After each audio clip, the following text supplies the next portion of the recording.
మల్లి తానధర్మమున చెరించుచుండే గుణమండన పేనుననంగ నిచ్చలు.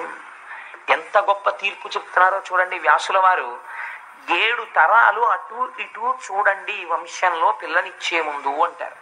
ఏది మాట్లాడుకోవాలంటే మీకు ఎంత ఉందండి, వీళ్ళకి ఎంత ఉందండి, వీళ్ళు మీకు బ్లాక్ ఎంత ఇస్తారు, వైట్ ఎంత ఇస్తారు, మీరు చచ్చిపోయాక ఏమొస్తుంది వీళ్ళకి ఇంకాను, ఇలాంటి దిక్కుమాలిన మాటలు కావు. ఈ తరాలలో మహాభక్తుడైన వాడు ఎవడైనా ఉన్నాడా? అసలు ఉంటే ఆ తేజస్సు, ఆ పోలిక తన కుమార్తె కడుపున మళ్ళీ పుట్టవచ్చు. అందుకని వంశం చూస్తారు, అటువైపు మహాభాగవతులైన వారు ఉన్నారా అన్నది చూస్తారు. అందుకే చూడండి ఎంత పొరపాటు జరిగిపోయిందో. తానైతే యాగం చేశాడు, అటువంటి ప్రజాపతి యొక్క అనుగ్రహాన్ని పొందాడు, పాయస పాత్ర వచ్చింది, భార్యకి తీసుకెళ్ళి ఇచ్చాడు. ఆవిడ పేరు సునీత.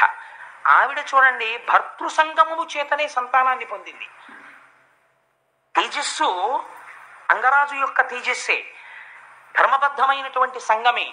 ఆ తేజస్సే ఆవిడ యందు చేరింది. కానీ ఇప్పుడు అది ప్రజోత్పత్తిని చేసింది. కారణం ఏమి? ఇన్నాళ్ళు ఎందుకు చేయలేకపోయింది అంటే ప్రజోత్పత్తిని చెయ్యడానికి వీలు లేనటువంటి స్థితి, పాపము ఇన్నాళ్ళు సంతానము కలగకుండా చేసింది.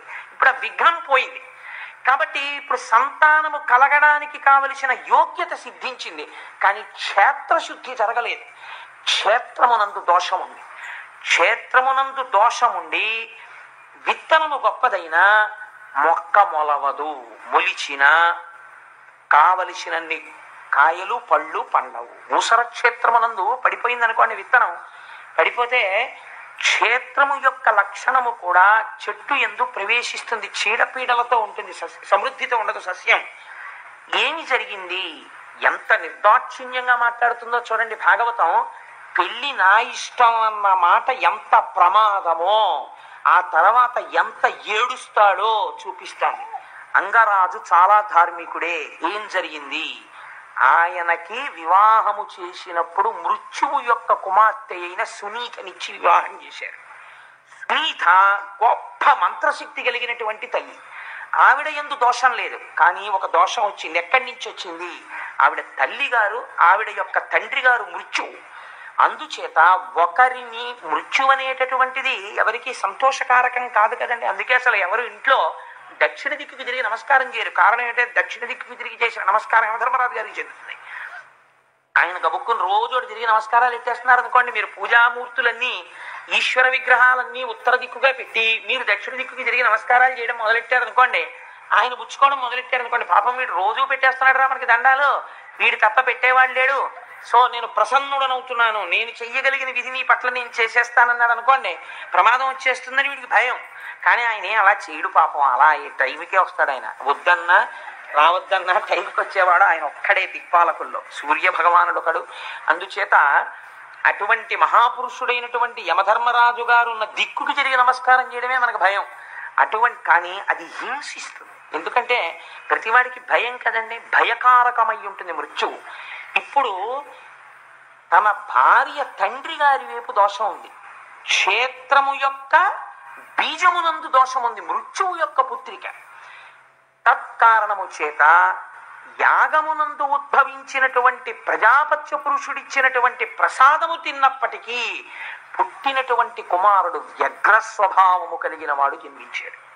వాడికి వేణుడు అని పేరు ఇచ్చారు. కాబట్టి వాడు ఏం చేసేవాడు? ఇది భాగవతంలో నీ జీవితాన్ని సంస్కరించుకోవడం నేర్చుకోవడం మొదలుపెట్టు. అన్నిటికన్నా చాలా జీవితంలో గొప్ప విషయం ఏదో తెలుసా అండి? వివాహమే.